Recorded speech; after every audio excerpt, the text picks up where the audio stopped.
Welcome to Educator.com. In this lesson, we're going to work on solving a system of equations using the substitution method.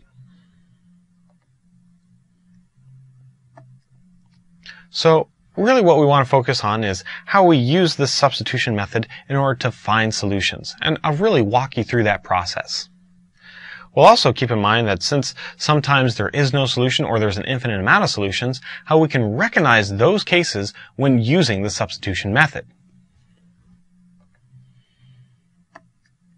Alright, so recall the reason why we need more methods for solving a system is that when we use the graphing method, that you really have to be very accurate in order for that method to work. And if your lines are a little bit wavy or you don't make them just right, then you may not find the solution of that system.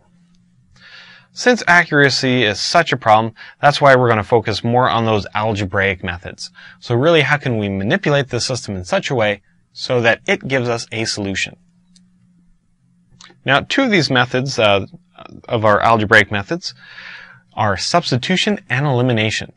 In this lesson, we'll really focus on the substitution and then look at elimination in the next one. So let's see how the substitution method works. In the substitution method, what we first end up doing is taking one of our equations and solving it for one of the variables. Once we've taken one equation and we've solved it for a variable, we'll take that and substitute it into the other equation.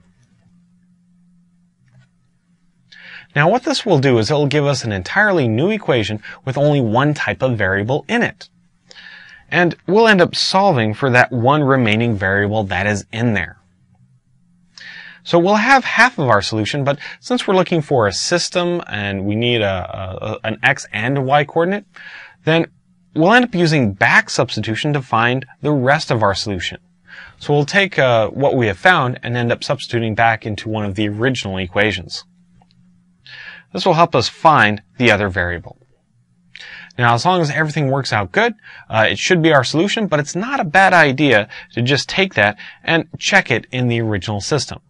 If you do make a mistake, sometimes you won't catch it, so plugging it back into the original system, always a good idea.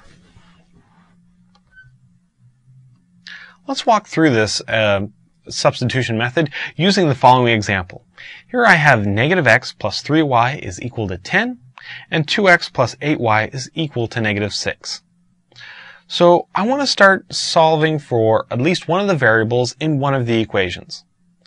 And I have lots of different choices that I can do. I can solve for x over here, I can solve for y in the first one, or you can even pick on the second equation a little bit and solve for its x or solve for its y. It doesn't really matter which one you solve for, just pick a variable and go ahead and solve for it. I'm going to choose x in the first equation. It looks like it'll be one of the easier ones to get all by itself. So what I'll do is solve for x, and I'm moving everything to the other side. So I'm subtracting a 3y on both sides. Now it's almost all by itself, but looks like I'll have to multiply by a negative 1 to continue on from there. So multiplying through by a negative 1, I'd end up with x is equal to 3y minus 10. Now this entire thing right here is equal to x. So where the substitution part of the substitution method happens is I will take the x in the other equation and replace it with what it's equal to, the 3y minus 10. I'm going to leave lots of room for this so you can see what it's going to turn that second equation into. So instead of writing x, I'm going to write 3y minus 10. So I've taken that second equation, substituted in those values, and notice how in this new equation we created, it only has y.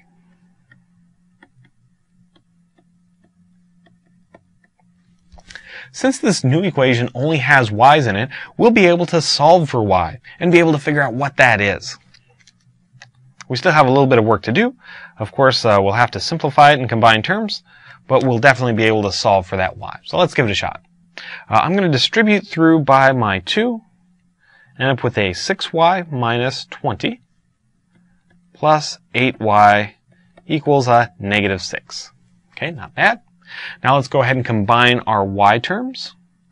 So 6 plus 8 is a 14y. And then let's go ahead and add 20 to both sides. So 14y, negative 6 plus 20 is 14. Finally, divide both sides by 14 and get y equals 1. So it looks like I have a solution, but remember this is only half of our solution. We still need to figure out what x is.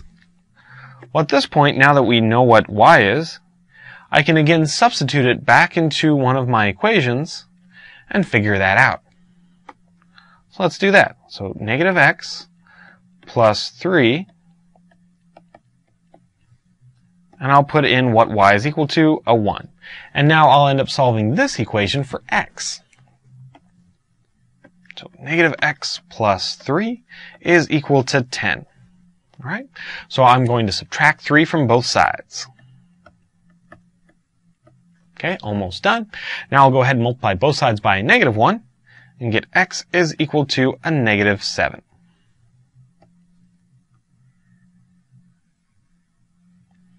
All right, so now I have both halves of my solution. So the x is written first, so negative 7, and y is written second. So my solution is negative 7, 1. Now if I'm looking at that and I'm curious if it really is the solution or not, it's not a bad idea to just take it and plug it back into the original. Let's see how that works out. So negative, my value for x is negative 7, plus 3, and my value for y is 1. Does that really equal 10? Let's find out. So a negative 7 would be positive 7, plus 3. Does that equal to 10? Sure enough, 7 plus 3 is 10.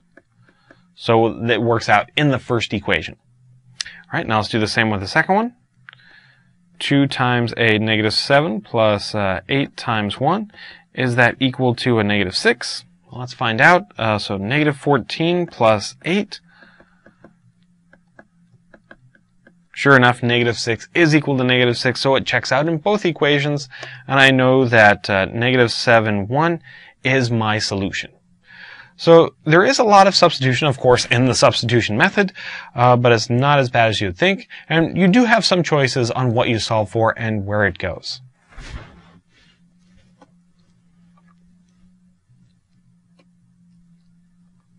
All right. So one thing that we saw when we were finding solutions graphically is that several things could happen. We might have one solution, we might have no solution, or we actually might have an infinite amount of solutions. Now, when we were looking at all of these graphically, it was pretty simple on figuring out which case we were at. We either looked at both of our lines and they actually crossed, and we said, oh, they have a solution. We could see if there was no solutions if the lines were parallel, and we could see that it was an infinite amount of solutions if they were the same line. But now that we're doing things more algebraically, we won't be able to visually see what case we're in. So how is it we figure out if it has no solution or an infinite amount of solutions? Well, it all depends on what values you get while going through that solving process. So if you go through the substitution method and you can actually find an x and y that work, then you know that it has a solution. It has one solution. So nothing strange happens. If, however, you go through that substitution method and you end up creating a false statement, it means that there is actually no solution to the system. Now, if you do come across a false statement, what I always tell everyone is check your work first to make sure that you have made no mistakes. If all your work looks great and you still create a false statement, then you can be sure that it has no solution.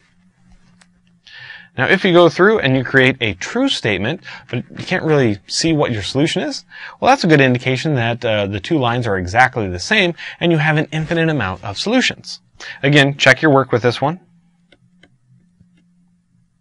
But if all your work looks good, then you know that you have an infinite amount. So let's look at some examples like these ones and see how we can recognize what I mean by a false statement and what I mean by a true statement. We want to solve the following system. 5x minus 4y is equal to 9, and 3 minus 2y is equal to a negative x. So the first thing I need to do is solve for either x or y. It doesn't matter which one we choose. It looks like it might be a good idea to solve for x down here since it's almost all by itself anyway. We'll just go ahead and multiply everything through by a -1. So -3 plus 2y equals x. Okay? Now that we have what x is equal to, we'll substitute it into the first equation for that x. We'll leave lots of space and we'll just go ahead and put it in there. So -3 plus 2y. All right, we can see in this new equation it only has y's, so I need to work on getting them together and isolating them. So -15, that'd be from distributing through, plus 10y minus 4y equals 9. Okay, I have some like terms I can put together. 10y and -4. That would be 6y equals 9. Okay, not bad. Adding 15 to both sides. Let's see, plus 15, 24. Now dividing both sides by 6, I get that y is equal to 4. So we have half of our solution. Now let's figure out what the other half is by putting it back in one of the original equations. Now, I often have students ask me, wait, should you put it back in the original? After all, couldn't I just stick that y back in up here? And what I tell them is, yes, you could put it back into, say, this equation for y. But be very careful because that equation you've already manipulated in some sort of way. If you want to be sure that you're not making mistakes on top of the mistakes, take that and plug it into one of the original ones, something that you haven't messed around with too much. All right, so let's see. 3 minus 2, and we'll put the 4 in there. Now we'll take this and solve for x. So 3 minus 8 equals a negative x. Let's see, 3 minus 8 would be a -5. And dividing both sides by negative, I have that x is equal to 5. So now I have both halves of my solution. X is equal to 5. Y is equal to 4. So my solution is 5, 4. All right. Now, again, if you want to really make sure that that is the solution, feel free to plug it back into both equations and check it, make sure it works out. All right, in this next example, we'll see if we can solve this one using the substitution method. This is 4x minus 5y equals -11, and x plus 2y is equal to 7. All right, so let's see, what variable shall we solve for? Well, this x looks like it'd be nice and easy to get all alone, so let's do that one. We'll go ahead and say x is equal to a -2y plus 7. So I took the 2y and subtracted it from both sides. Now I'll take all of this and substitute it into the first one. This will give me 4 minus 5y equals -11. And I left a big open spot so I can drop what x is equal to in there. So 2y plus 7. Okay, looks good. All right, now I'm going to distribute through with my 4. So -8y plus 28. And I'm going to continue trying to solve for y. So let's see what I got here. -8 minus 5. Putting those together, I'd end up with a -13. Subtracting 28 from both sides, I'd end up with a -39. And looks like I can, finally do dividing both sides by -13 and getting that y is equal to a +3.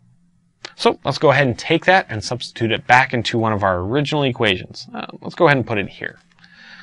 So x plus 2 times y. Okay. Multiplying together the 2 and the 3 would be a 6. And then I'm left with x plus 6 is equal to 7. So subtracting 6 from both sides, x is equal to 1. So my solution for this one is x equals 1, y equals 3. Looks good.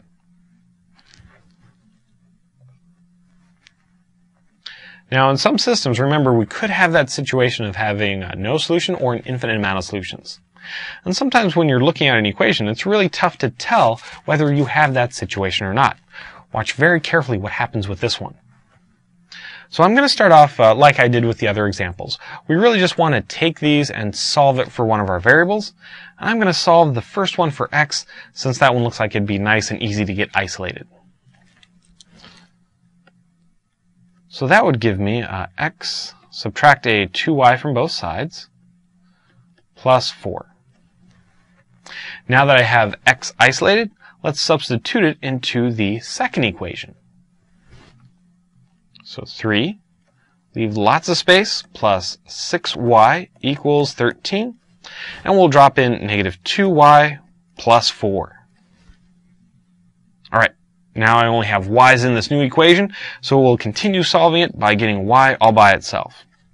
Let's go ahead and distribute. So negative 6y plus 12 plus 6y equals 13. Now notice something interesting is happening here. Over here I have a negative 6y, and over here I have a positive 6y. And since they're like terms, I can put them together. But a negative 6 and a positive 6 would give me 0y, so they cancel each other out. Now, that means the only thing left is a 12 on the left and a 13 on the right. But that doesn't really make any sense. 12 is not equal to 13. So I'm going to write not true. Now, if you really check through back all of my steps, I didn't make any errors. I mean, I moved the negative 2y to the other side. That turned out okay.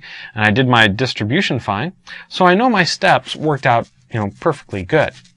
So what this statement is telling me at the very end, since it is not true, is that these two lines are actually parallel. There is no solution, and they do not cross.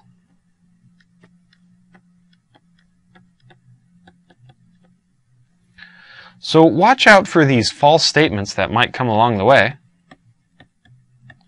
and they will help you recognize when a system does not have a solution. All right, one more system. This one is 2y is equal to 4x, and the other equation is 4x minus 2y is equal to 0. Let's take the first one and solve it for y, which we can easily do just by dividing both sides by 2. So y equals 2x. Okay, now that it's solved for y, let's go ahead and substitute that into the second equation.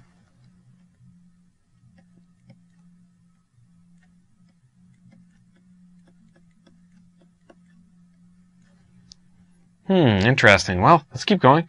You can see that this is turning out a lot like the previous example, in that if I combine my x's together, since they're like terms, they're going to end up canceling each other out. This is slightly different, though, because after they do cancel out, all I get is 0 equals 0, which happens to be a true statement. 0 does equal 0. So again, let's check our work, make sure we did everything okay. So I divided both sides by 2, and that worked out good, and I combined my 2's together and canceled, so all my work looks great. So the fact that I have a true statement and all of my steps were good means that what's really going on here is that the lines themselves are exactly the same line. In fact, we might even see that at the very beginning if we end up rewriting them. When I move, say, the 2y to the other side on the second equation,